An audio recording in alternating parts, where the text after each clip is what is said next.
Apocalypse 3, 21.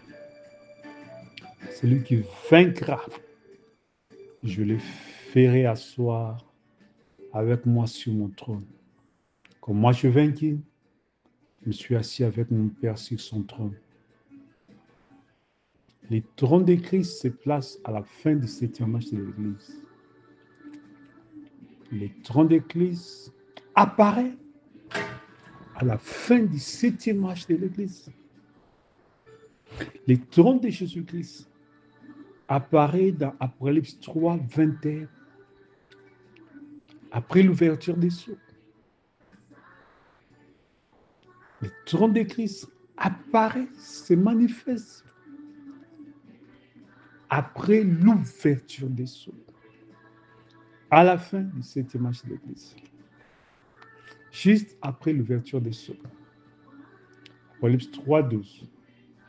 Je te conseille d'acheter de moi de l'or éprouvé par le feu, afin que tu deviennes riche, et de vêtements blancs, afin que tu sois vêtu, et que la honte de ta nudité ne paraisse pas, un collier pour oindre tes yeux, afin que tu vois.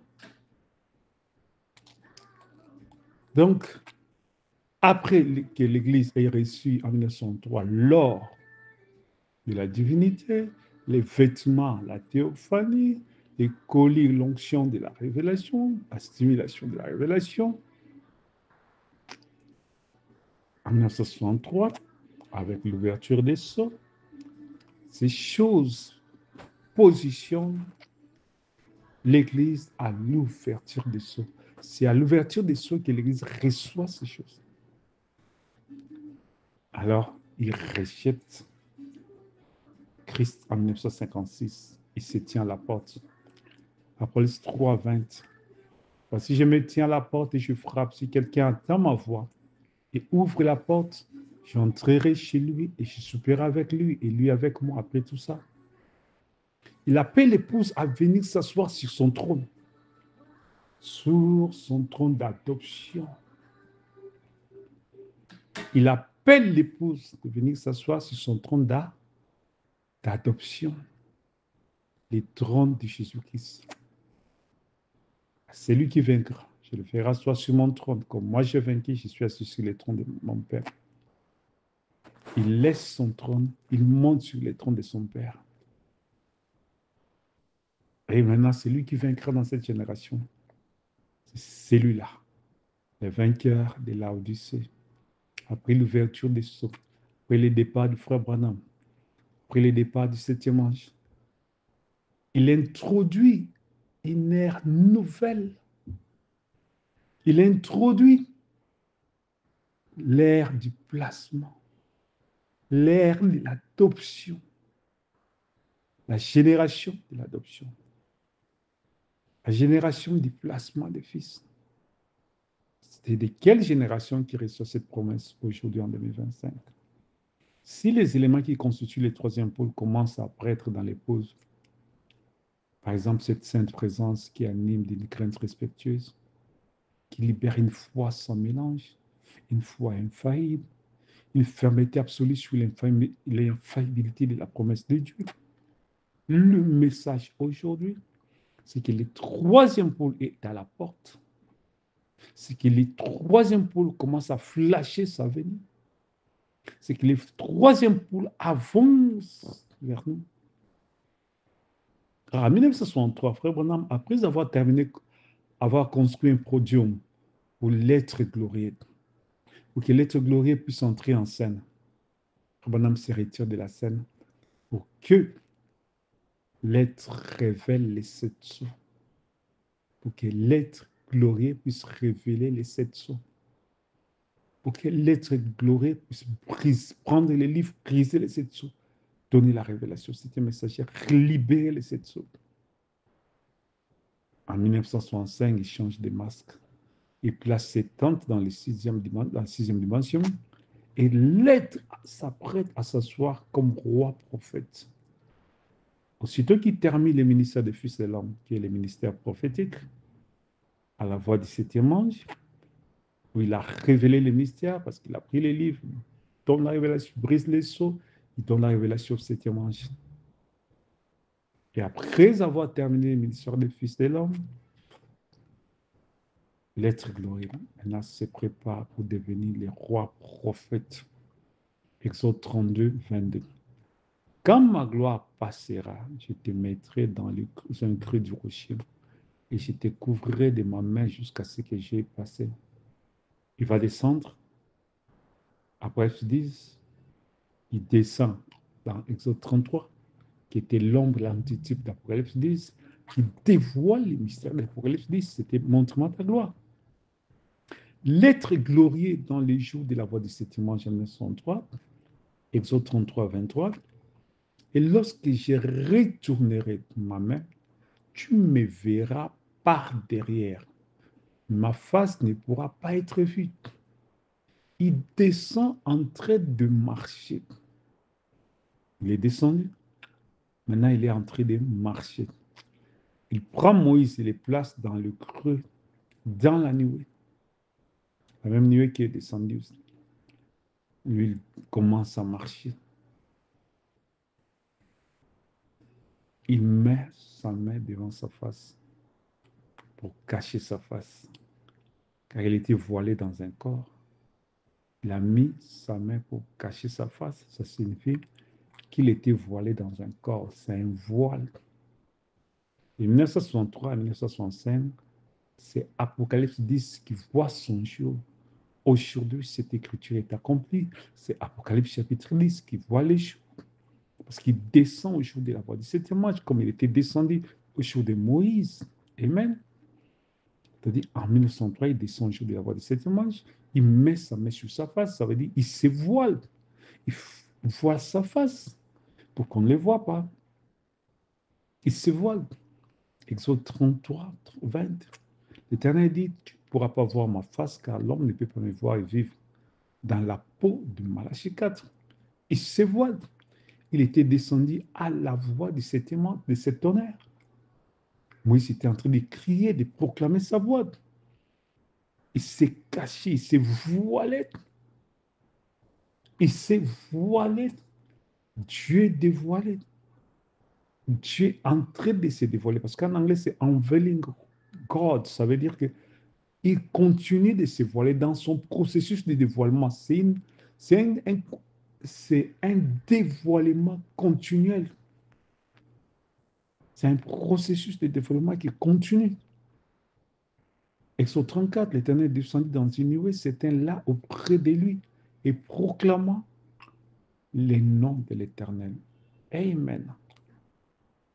Exode 34, verset 5, égal à Apocalypse 10, 1 à 3. Je vis un autre ange puissant qui descendait du ciel, enveloppé d'une nuée. Au-dessus de sa tête était l'arc-en-ciel, et son visage était comme le soleil, et ses pieds comme des colonnes de feu. Il tenait dans sa main un petit livre ouvert.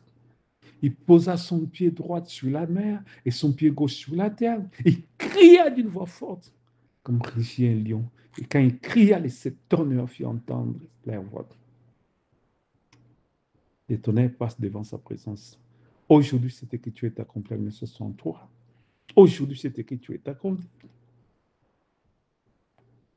Il retire sa main. C'est l'ouverture du septième sceau. Il est mains surnaturel dans le septième sceau. Moïse est resté derrière. Il voit son dos. Mais c'est lui qui est devant. Parce que l'ange, parce qu'il marchait, après avoir passé Moïse, il a retiré sa main pour que Moïse puisse voir que les dos du livre.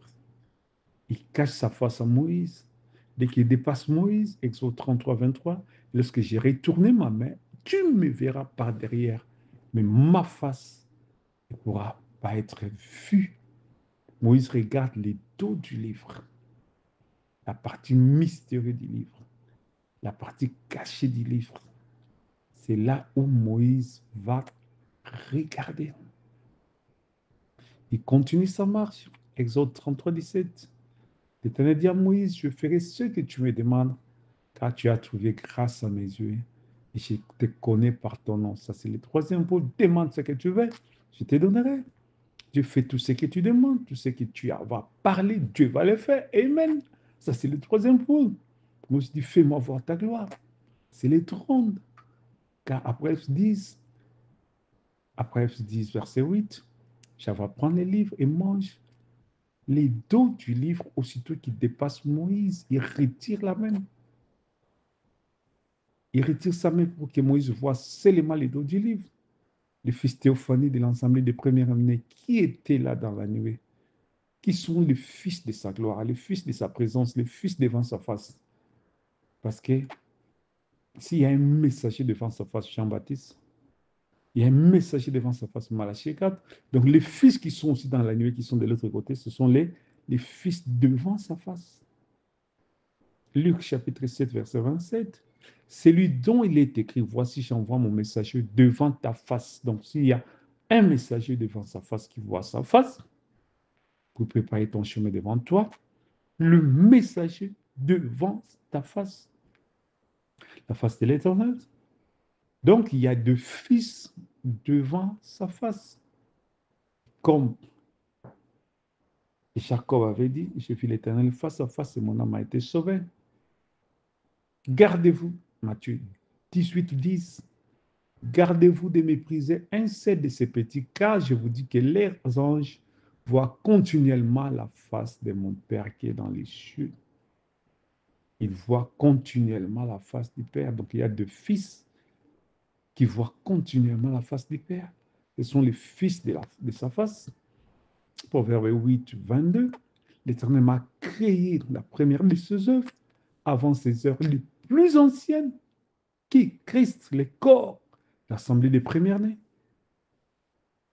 Proverbe 8, 23. J'ai été établi depuis l'éternité, de les commencements, avant l'origine de la terre, qui les fils théophaniques. Proverbe 8, 20, 30. J'étais à l'œuvre auprès de lui. Je faisais tous les jours ses délices, jouant sans cesse en sa présence. Ce qui constitue le livre, ce sont les fils théophanies de Jésus-Christ. Qui constituent son corps. La grande colonne de feu, le fils qui constitue la grande colonne de feu, qui constitue les corps de Jésus-Christ. Ceux-là, ils voient la face du Père. Amen. Psaume 82, verset 1. Dieu se tient dans l'assemblée des dieux, il juge au milieu des dieux. Ça ne veut pas dire que voir un visage de quelqu'un avec les yeux physiques. Non, ce n'est pas ça. Ce n'est pas ça, c'est une autre dimension dans la divinité. Apocalypse 4, 2, 3. Aussitôt que je fus ravi en esprit, voici, il y avait un trône dans les ciels, et sur ce trône, quelqu'un était assis. Celui qui était assis avait l'aspect d'une pierre de jaspe et de sardoine, et le trône était environné d'un arc-en-ciel semblable à des léméroïdes. C'est au-delà de regarder l'être glorieux qui est assis sur le trône. C'est aller plus loin dans la divinité. C'est de redevenir la nuée, la colonne de feu. C'est redevenir l'être invisible, l'être glorieux. Plus loin dans les éternités. C'est là que tu verras avec des yeux invisibles tout ce qui a été écrit, l'esprit, la théophanie. Amen. Les corps angéliques. C'est un peu l'explication de ça. Ouais, comme Jésus-Christ, le Fils de l'homme, n'était pas seul dans la nuée, Branham aussi n'était pas seul dans la nuée. Amen. Comme Jésus-Christ, le Fils de l'homme, n'était pas seul dans la nuée. Ça veut dire aussi que Branham aussi n'était pas aussi seul dans cette nuée. Branham dit qu'à l'intérieur, il y avait 7 anges. Il y avait la théophanie des 6 autres messagers, Paul, Irénée, Colomba, Martin Luther, Wesley et l'être glorieux. Branham aussi n'était pas seul dans la nuée, comme Moïse et Élie étaient la théophanie qui représente la théophanie des autres messagers. Dans Élie et Moïse, dans Matthieu 17, quand Jésus-Christ est monté sur la montagne, l'entrée dans la nuée, c'est la même nuée qui descend à ce temps de la fin. William Branham aussi entre dans la nuée à ce temps de la fin. Jésus était avec Pierre, Jacques et Jean Quand il s'est transféré, ils ont vu sa face. C'est Apocalypse 10, les gens qui vont prendre les relèves de la continuité du ministère de Jésus-Christ, quelques-uns de ceux qui sont ici vivants, étaient avec William Branham dans la nuée. Si tu n'étais pas dans la nuée, c'est que tu ne seras pas enlevé.